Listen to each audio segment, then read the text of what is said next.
বাংলাদেশের অধিকাংশ মানুষই বলে, দেশের সরকার হোক কোনো আলেম, ক্ষমতায় আসুক কোনো ইসলামী দল। কিন্তু নির্বাচন শেষে কেন আসতে পারে না ইসলামী দল ক্ষমতায়?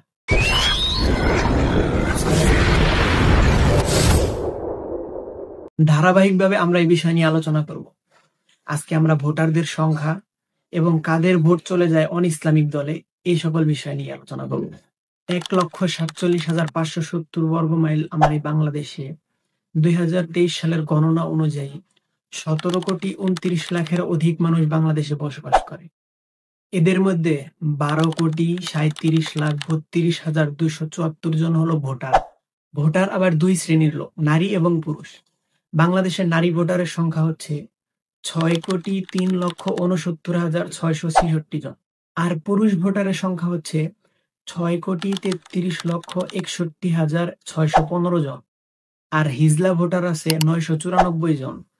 তাহলে বাংলাদেশে মোট ভোটার দাঁড়াচ্ছে ১২,৩৭,০০,০০০। এখন একটা দল যদি ক্ষমতায় যেতে হয়, তাহলে অন্তত পক্ষে ৬.৫ কোটি ভোট তার পক্ষে থাকতে হবে।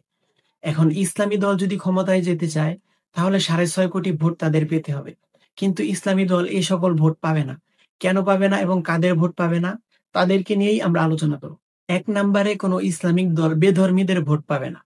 ২ নাম্বার, চোরেদের ভোট ইসলামিক দল পাবে না। ৩ নাম্বার, যে সকল নারী বেপরদায় চলে তাদের ভোট ইসলামিক দল পাবে না। এছাড়াও আরো বিভিন্ন স্তর রয়েছে, আমরা সেগুলো ধারাবাহিকভাবে আলোচনা করব। প্রথমে বেধর্মীদের দল নিয়ে আলোচনা করি। বাংলাদেশে 91% মুসলিম মানুষ এবং 9% হচ্ছে বেধর্মী। তাহলে ১২ কোটি থেকে 9% মাইনাস করলে ফলাফল দাঁড়াবে ১১ কোটি। তার মানে ১১ কোটি থেকে ৬.৫ কোটি ভোট মুসলিমদের পেতে হবে। যেহেতু বেধর্মীদের ভোট ইসলামী দল পাবে না, সেহেতু ১ কোটি ভোট অনায়াসে অন-ইসলামিক দলে চলে গেছে। এখন মুসলিম দলকে এই ১১ কোটি থেকে ৬.৫ কোটি ভোট নিজেদের পক্ষে আনতে হবে। ২ নাম্বারে আমরা যেটা উল্লেখ করেছিলাম, চোরেদের ভোট কোনো ইসলামী দল পাবে না। এখন চোর আবার ২ প্রকার। এক ধরনের চোর রয়েছে যারা নিজেদের পেট বাঁচানোর জন্য চুরি করে। আরেক ধরনের চোর রয়েছে যারা নিজেদের অট্টালিকাকে ১ তালা থাকলে ২ তালা, ২ তালা থাকলে ৫ তালা করার জন্য চুরি করে। এখন যারা পেটের দায়ে চুরি করে, আমরা তাদের ব্যাপারে আলোচনা করি। বাংলাদেশে প্রতি বছরে ৯,৬০০টি মামলা করা হয় শুধু চোরের বিরুদ্ধে। আর এর মধ্যে ৮০% চোরই থাকে মোবাইল চোর। কিন্তু বাকি চোরগুলোর বিরুদ্ধে কেউ মামলা করে না। মানে যতগুলো মামলা করা হয় এর মধ্যে ৮০%ই থাকে মোবাইলের বিরুদ্ধে। আর বাকি চোরগুলো নিস্তার পেয়ে যায়, তাদের বিরুদ্ধে মামলা করা হয় না। সব মিলিয়ে হিসাব করতে গেলে দেখা যাবে লক্ষাধিক চোরের সংখ্যাই রয়েছে।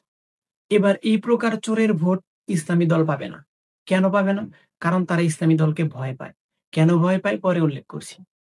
চোরের দ্বিতীয় প্রকার, যারা অট্টালিকা বানানোর জন্য চুরি করে। এরা হচ্ছে বাংলাদেশে ৮৭,১৯১টি গ্রাম রয়েছে। প্রত্যেকটা গ্রামে অন্তত পক্ষে ২ জন করে এমন মানুষ রয়েছে যাদের কথা সর্বসাধারণ শোনে। এখন এরা গোপনে চুরি করে। এদের কথা তো আর কেউ বলতে পারে না, শুধু নিজে নিজে সহ্য করে যায়। কিন্তু এরাও প্রকৃতপক্ষে চোর। এখন প্রতিটি গ্রাম থেকে যদি ২ জন করে এরকম নেতা ধরা হয়, তাহলে এরকম নেতার সংখ্যা দাঁড়াচ্ছে ১,৭৪,৩৮২ জন। এখন এই ২ শ্রেণীর লোক কিছুতেই কোনো ইসলামী দলকে ভোট দেবে না। কেন দেবে না? কারণ তারা জানে কোনো ইসলামী দল যদি শাসক হয়, তাহলে সে ইসলামী বিধানকে কায়েম করবে। আর ইসলামী বিধান হচ্ছে চোরের হাত কেটে দেওয়া।